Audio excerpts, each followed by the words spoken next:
Териге чыккан дегиле, денедеги териге чыккан экзема болобу, псориаз болобу, аллергия болобу, тердеби, бездер бир аз теринин астына чоңоюп кетеби, жара чыгабы, угри чыгабы дегене териге чыккан нерсе, бул орусча изнанка дейт да. Силер ичегине одаргыла дейт да. Ичегине одарсаңар дейт, ушу бетиңерге чыккан, териге чыккан нерсенин бардыгы ичегин ичинде ошондой абалда турат деп айтылат да.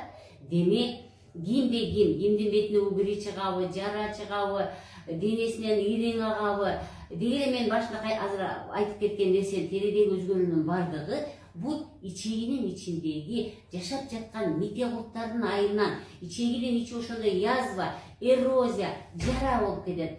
Ошол нерсе сыртка билинет. Кожно-висцеральная зона деп коет. Тери менен ички органдын байланышы мына ошонун эсебинен ички чеги кыйналып атабы, демек териге чыгып атат экен.